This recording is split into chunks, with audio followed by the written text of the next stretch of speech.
jam 5, kira-kira perjalanannya berapa lama ke rumah sahabat? Kurang lebih 3 jam.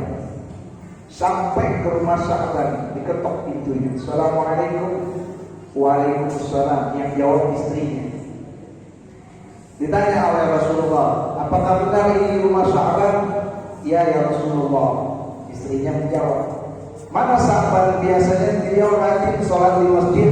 Orang belum datang dia udah tutup iktikaf. Kok hari ini aku tidak lihat batang hidungnya?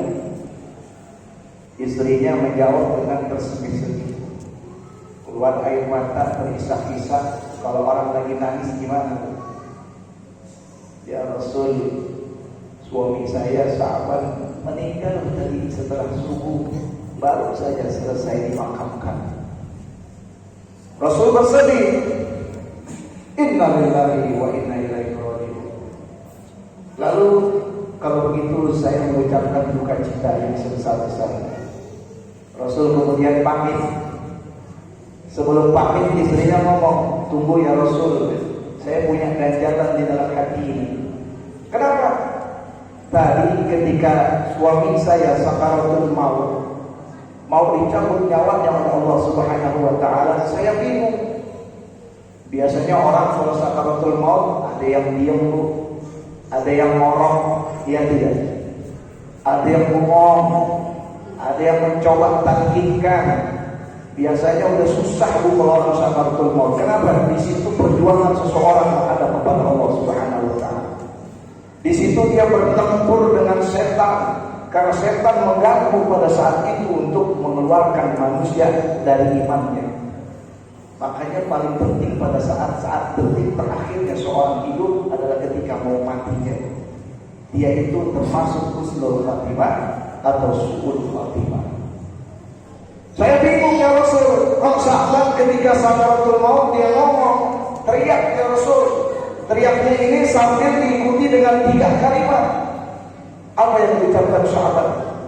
Yang pertama, Rasul di bahasa Indonesianya ya. Kalau saya ngomong bahasa Arab kan nggak ngerti. Apa bahasa Indonesianya? Dia ngomong pertama, dia teriak, aduh, orang sakaratul maut.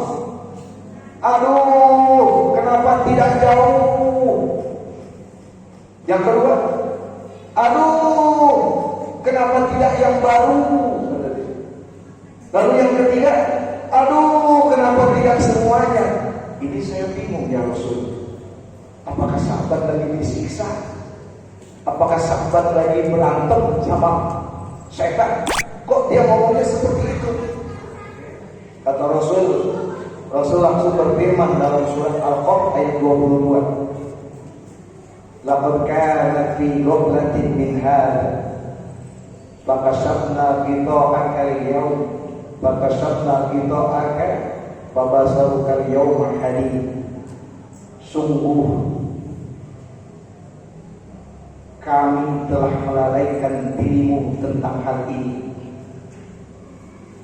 Fakashafna, maka kami singkapkan, kami buka penutupnya pada pandangan matanya, kemudian dia bisa melihat dengan tazam. Ternyata ketika orang sakaratul maut itu Allah Subhanahu wa taala rekam kembali ketika kehidupan kita selama hidup, diputar kembali pada saat itu oleh Allah Subhanahu wa taala. Jadi di si sahabat ketika sakaratul maut, dia lihat perbuatan dia selama hidupnya. Dia lihat satu persatu diputar kembali oleh Allah Subhanahu wa taala. Kalau kayak kita dari CCTV dibuka kembali rekaman tersebut oleh Allah Subhanahu wa taala, dan didapati pada saat itu sahabat ternyata dimasukkan oleh Allah ke dalam surganya. Tapi kok bingung kenapa ucap aduh? Orang kalau masuk surga biasanya ucapnya apa? Alhamdulillah ya. Kok ini sahabat ngomongnya aduh, kenapa tidak jauh lagi? Ternyata pada saat sahabat ngomong seperti itu, dia diperlihatkan oleh Allah pahala ketika dia berjalan dari rumahnya menuju ke masjidnya yang sejauh berapa lama? 3 jam. Karena kira-kira kalau kita seperti itu gimana Pak? Kadang-kadang masjid aja rumahnya di depan rumah kita buat berat untuk melangkahkan kaki kita ke atas masjid. Ya Pak, ini 3 jam jalan dari rumah sampai waktu masjid. Makanya dalam hadis riwayat Imam Ahmad, 1 langkah kita menuju ke masjid itu 1 akan mendapatkan 10 rahmat. Tapi kalau di bulan suci Ramadan 1 langkahnya itu dianggap ibadah selama 1 tahun. Dan akan dibangunkan surga Allah dengan bangunan yang luar biasa keindahannya. Jadi sampai diperlihatkan begitu indahnya pahala yang besar diterima olehnya ketika dia melangkahkan kakinya menuju masjidnya Rasulullah SAW. Dan dia pun menyesal kenapa rumahnya nggak jauh lagi dari situ supaya mendapatkan pahala yang lebih besar dari yang dia lihat seperti itu. Jadi buat kebaikan ternyata menyesal dia. Dia berharap coba dulu waktu itu rumahnya lebih jauh lagi yang dari tempat dia sekarang. Kenapa? Supaya dapat pahala yang lebih besar dari yang dia lihat.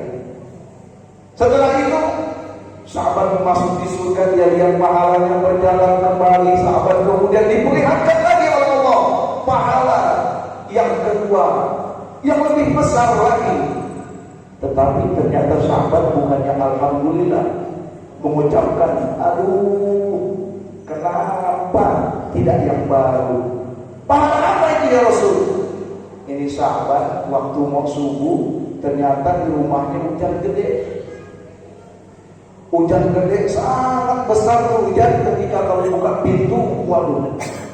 Kita kalau subuh mau ke masjid hujan besar kira-kira lanjutin atau balik ke tempat tidur? Tidur kita mah model-model kita pasti tidur balik lagi hujan. Ya, hujan besar. Ini sahabat hujan ternyata dia pakai baju yang kedua. Dia punya baju 2, yang satu yang bagus di dalamnya dipakai, yang kedua di luarnya supaya lebih hangat. Dia jalan juga ke masjid. Di tengah perjalanan dia ketemu ada seorang tua yang sedang tiduran rebahan di ubin yang begitu dinginnya pada saat itu. Ditolong oleh sahabat. Ini orang kedinginan pasti butuh yang namanya kehangatan. Lalu sahabat buka baju yang jeleknya dikasihkan kepada orang tersebut, dipakai dan dibawa ke masjid Rasulullah untuk ikut sholat tersebut. Diperlihatkan oleh Allah pahala memberikan baju yang bekas, yang jelek untuk orang tersebut. Makanya sahabat menyesal, coba saya kasih yang bagus, yang jelek buat saya, pasti pahalanya lebih besar. Berbuat kebaikan tapi menyesal.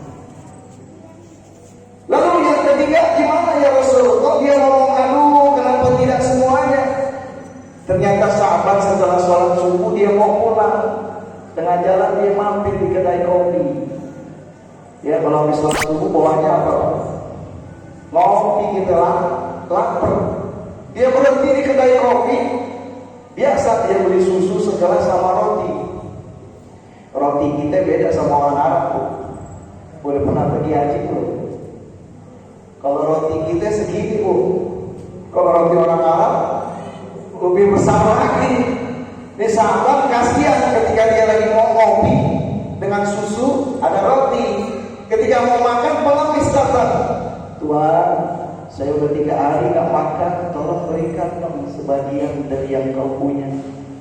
Sahabat lapar rotinya potong 2. Dikasihlah ke pengemis itu, susunya segelas dibelah 2, jadi setengah gelas. Minumlah mereka berdua. Allah perlihatkan pahalanya ketika itu. Dan sahabat menyesal, kenapa saya tidak kasih rotinya semuanya untuk orang tersebut supaya pahalanya lebih besar lagi didapatkan oleh Allah Subhanahu wa Ta'ala. Dari kisah ini dapat kita ambil petik terkadang seseorang menyesal karena berbuat tidak baik, tetapi ada juga orang ketika itu menyesal dia berbuat baik karena berbuat baiknya tidak secara maksimal. Jadi kalau kita berbuat sesuatu yang baik apalagi di bulan suci Ramadan, keluarkan dengan sebaik-baik dan semaksimal mungkin supaya kita mendapatkan ganjaran dari Allah Subhanahu wa Ta'ala yang besar dan berlipat ganda.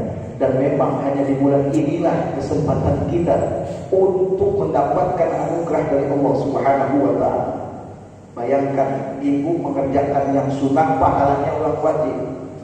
Di bulan lain gak dapat kayak begitu. Ibu mengerjakan kebaikan dalam bentuk sunnah, apapun itu bentuknya, akan dibalas oleh Allah dengan yang wajib. Ibu melaksanakan satu kewajiban, dibalas 70 kali kewajiban oleh Allah Subhanahu wa Ta'ala hanya di bulan Ramadan. Oleh karena itu aku akhir berharap ini kesempatan terakhir kita untuk sisa-sisa Ramadan, masih 20 hari lagi kurang lebih. Yuk manfaatkan dengan semaksimal mungkin. Kenapa Bu? Karena Ramadan tiap tahun pasti ada. Ramadan tiap tahun pasti ada sampai yaumil kiamat. Tapi kitanya ini belum tentu ada. Belum tentu tahun besok bisa ngumpul kayak gini. Buktinya mana? Coba tahun kemarin ibu lihat sebelah ibu masih ada, tetangga masih ada. Tapi Ramadan tahun ini, contohnya Pak Haji Bahtiar, mungkin tahun lalu masih dengan istrinya, tapi tahun ini sudah nggak ada istrinya. Begitu juga kita. Kesempatan untuk mencari bekal menuju akhirat yang paling terbesar adalah di bulan Ramadan. Karena rahmat, ampunan, ditutupnya pintu neraka, dibuka pintu surga hanya di bulan suci Ramadan, dan mencari kebaikan yang sebesar-besarnya hanya di bulan suci Ramadan. Oleh karena itu mari kita gunakan kesempatan ini dengan sebaik-baiknya, dengan cara melakukan ketaatan kepada Allah dengan semaksimal mungkin, sehingga kita keluar dari Ramadan mendapatkan gelar ampunan dari Allah Subhanahu wa Ta'ala, seperti layaknya bayi yang baru lahir ke muka bumi ini, terhilang semua dosa kita di hadapan Allah Subhanahu wa Ta'ala. Mudah-mudahan doa yang singkat ini ada manfaatnya bagi dunia. Ada Allah yang bermajmain. Assalamualaikum warahmatullahi wabarakatuh.